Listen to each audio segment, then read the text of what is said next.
Hey, what's up everyone? This is Anthony from Anthony's Customs, and for this review we are looking at the McFarlane Halo 4 Master Chief Limited Edition Resin statue.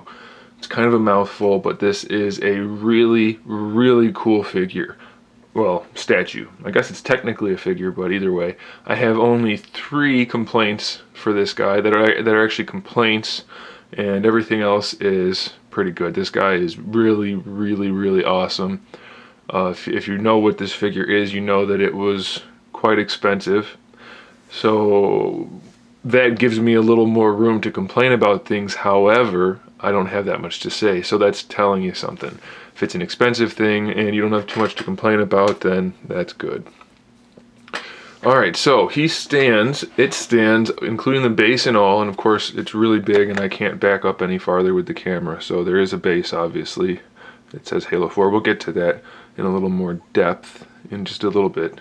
So from the table to the top of his head, which is the highest point, it's almost exactly 12 inches tall. It's almost like somebody measured it and said, let's make it that tall.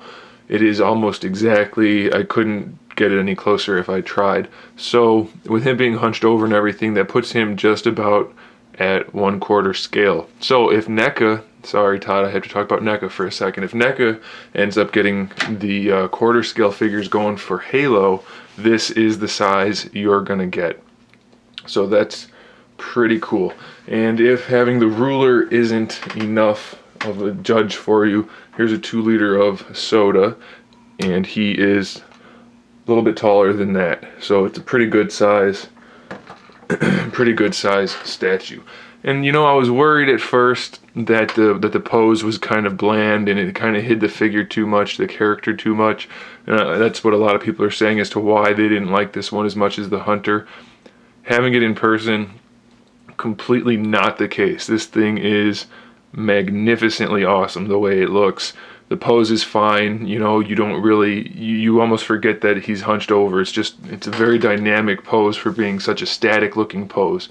And I guess it's kind of hard to explain or get you to visualize without actually having seen it in person, but if you got one, you know exactly what I'm talking about. It looks really good the way it is, and I'm perfectly happy to have it compared to the Hunter, which I didn't really want because it was all about the Hunter, and I don't care about the Hunter nearly as much as Master Chief.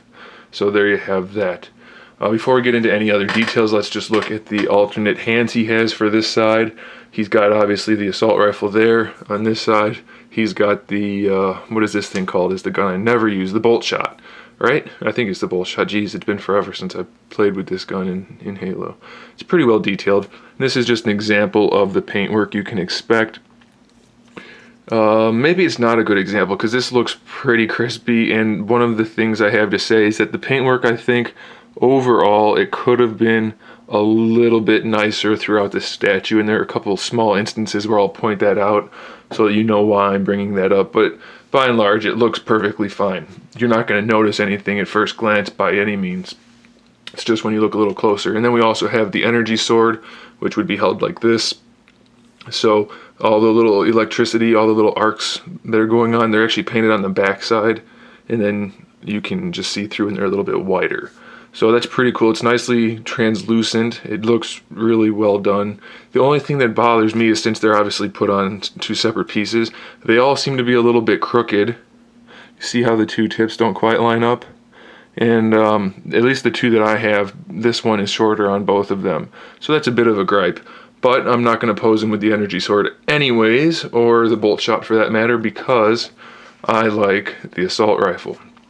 And let's see if I can get this hand out. One of the things I wanted to mention, and this isn't really a complaint, is that these hands, these interchangeable hands, are really difficult to get in and out. You feel like it might break, and I don't know firsthand how strong resin is, so I was a little cautious about that. But here's the assault rifle. It looks great. I don't see why anybody would use anything other than the iconic assault rifle. It looks really good.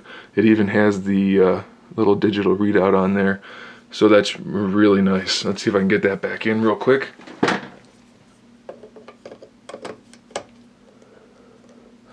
A little twisting helps, even though it doesn't screw in. There we go. Alright, so that's not too bad. Once you get them changed out once or twice, it shouldn't be too bad apparently. All right, so the thing is solid resin.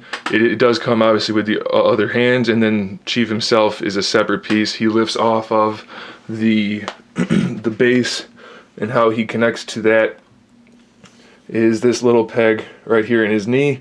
Then his foot just sits in place, and his hand sits in place as well. So let me see if I can get that back on. All right, there you go. So he's all one piece aside from the hand, and then the base is all one piece. So it's really just the two pieces, which is good by me. The only thing that's not resin is the visor, and we'll look at that up close. And the visor is a translucent plastic. And when I get to the artist proof, I'll show you exactly what I mean by that. But you can see here that it does look really good. It has the honeycomb in it, so that's it's a nice effect. They did a good job with that. One complaint I do have is that the visor is not completely square on the face, and that's how it is for all three of the ones I have. So let me show you that.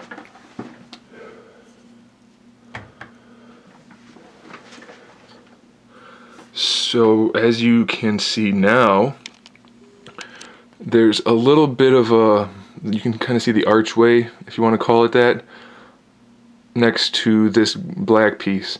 It should have been pushed over a little bit. So that is something to point out, but again, it's not a huge deal, and it's generally going to be on the back side of the statue, so it's not something that's huge, that's a huge problem.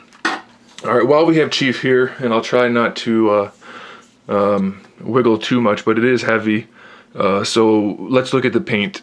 You can see that the paint job is done really well. There's nice weathering throughout. All the colors are there. They've got the black for the shoulder on top of the gray, and so everything generally looks good on Master Chief. The only complaint I have, other than that visor thing, is these spots, or are these spots. I don't know what's up with that. He's got these black spots on his side, on his torso. There's a couple on his neck. I don't know what the deal is with that. I think they were supposed to be just to be the different shades of the gray undersuit, but it turned out looking like spots. And again, it's on both of the painted ones that I have, so they did it intentionally. So I don't know why they did that.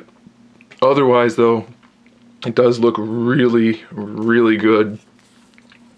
It's just really well done. Okay, so let's set him aside for a second, and I will show you the last thing I wanted to point out. Well, it's actually kind of like a two-part thing, and that is for the base. The paint job on the base, very minimal, very minimal. It doesn't look that great to me at all, so I don't care for that. And then the orange parts are really poorly done. I know it's supposed to look like hot metal, or at least I'm assuming that's what it's supposed to look like. It just looks really cheap. The base is not painted very well at all. Of course, you don't notice it too much when Chief's on it, but it's also not sculpted that well. There's a few key parts like the bolts right there, they look good. Whatever that piece is supposed to be looks pretty good, but it looks kind of like it's still clay. I don't know, some of it just doesn't quite look finished, so it's not the best. The front part, however, no, let's see if I can show you that. Front part looks really good. A lot of people were complaining about that. I think it looks just fine. The paintwork for Halo, I don't know how I feel about that. It looks alright. I think I would have been okay with a plain old silver, but it looks good the way it is. So that is the painted version. The only complaints, just to recap since this is getting kind of long, are the visor being slightly crooked underneath, but you probably wouldn't notice that unless you are going to review it. The spots on the undersuit, and then the paint for the base. Everything else is pretty much perfectly well done. So I do recommend it. Let me pull out the artist proof just to show that to you, and then we will finish up the review. Alrighty, so here is the artist proof, as they say. It's funny, we mentioned in the Halo group on Facebook that they put quotes around artist proof on the packaging because it's not a true artist proof. I mean, they produced these to sell. So it's not truly an artist proof. It's just a gray unpainted version of the final product. So, I mean, whether or not it's a true artist proof, I guess that's up to you, but in my opinion it's not. But it is still kind of cool, and here it is. Everything is solid gray, except for the visor and then the sword. So just to show you, we have the bolt shot, no paint at all. And then with the energy sword, it's just clear plastic. Nothing going on there at all. Chief's visor, you can kind of see how it's made now in that, well, maybe you can't since you're not actually looking at it in person, but it's really translucent plastic with the honeycomb actually being molded in there. It's either on a second layer inside or it's just on the inside of this outer layer. Can't say for sure unless I popped it off. But so I mean, it's cool to have the artist proof, I guess. It's a unique piece. Since they only made 50, I figured I might as well just grab one. You know, 50 is a really low number for something to be sold worldwide. So I figured, what the heck, might as well grab it. But using the artist proof as an example, you can kind of see what I'm talking about the base being kind of just the sculpt looking unfinished. Without having any paint on it, there's really no hiding it. I think it just looks kind of cheap. It looks like clay still in a lot of areas. So, I don't know. It seems like they could have spent a little more time on it, but maybe I'm just being overly picky. However, being that it's a $300 item, I don't think I'm being that picky. So, I mean, it's up to you guys. I think it's cool. Obviously, I can't recommend you buy the artist proof since they're sold out, but there are still some of the regular version. So if you've got the money and you like Halo, without a doubt, don't hesitate. These may not last too much longer. We're already pushing, what, a week and a half now. So I suggest you buy it. It's an awesome piece. And there it is, guys. I don't really have anything else to say. I know this video got kind of long, but it's a really cool piece and I thought it warranted the attention. Alright guys, thanks for watching. Stay tuned for more figure reviews, custom figures, and other good stuff. In the meantime, keep collecting.